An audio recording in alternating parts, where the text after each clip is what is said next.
کہ جی جو سر. آپ کہتے ہیں نا کہ سر کہ جو ہماری کتابیں ہیں کتب اربع اس میں ساری حدیث صحیح ہیں، تو ایک کچھ حدیث ہیں سر. ایک حدیث جو ہے یہ کتاب فضل علم میں ہے سر کہ انبیاء وارث ہوتے ہیں، وارث نہیں ہوتے درہم و دینار کے، تو ہاں ان کی وراثت وہ علم ہوتی ہے امت کی سر. بات ہو رہی ہے نا.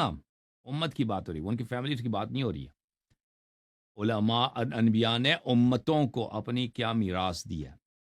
امت کو پیسے تو نہیں دیے, سونا چاندی نہیں دیا انبیاء نے, ہدایت دی, حلال و حرام دی ہے, ان کی احادیث ہے, ان کی سنن ہے, یہ بات ہو رہی ہے.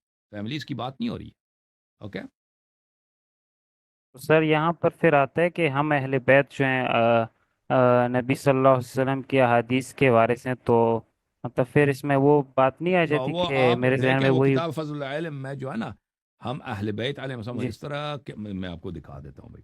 وہ اس طرح کہ انبیاء علیہ السلام نے درہم و دینار نہیں چھوڑا.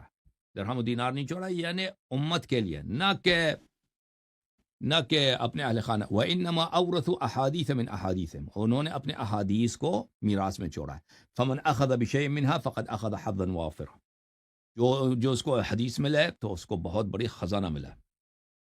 فانظروا علمکم هذا عمن تاخذونه, یہ تم دیکھو کہ تم اپنے احادیث کن سے لیتے ہو. فإن فينا اہل البیت فی کل خلف, ہم اہل بیت علیہ السلام میں ہر زمانے میں عدولا ایسے عادل ثقہ لوگ ہیں, ینفون عنہ تعریف الغالین, کہ وہ احادیث نبی صلی اللہ علیہ وآلہ وسلم سے غلات کے تحریف کو مٹا دیتے ہیں, دور کر دیں. وانتحال المبتلین, اور جو جھوٹے لوگ ادعا کرتے ہیں ان کو بھی وہ دفع کرتے ہیں, جٹلاتے ہیں. وہ تعویل الجاہلین, اور جاہل حضرات تعویل کا غلط معنی کریں اس کو بھی جٹلاتے ہیں. اس میں کہاں ہے کہ ہم اہل بیت علیہ السلام کو احادیث ورثے میں ملا, وہ آپ نے بنا دی نا, آپ نے بنا دی ہے کہ نہیں؟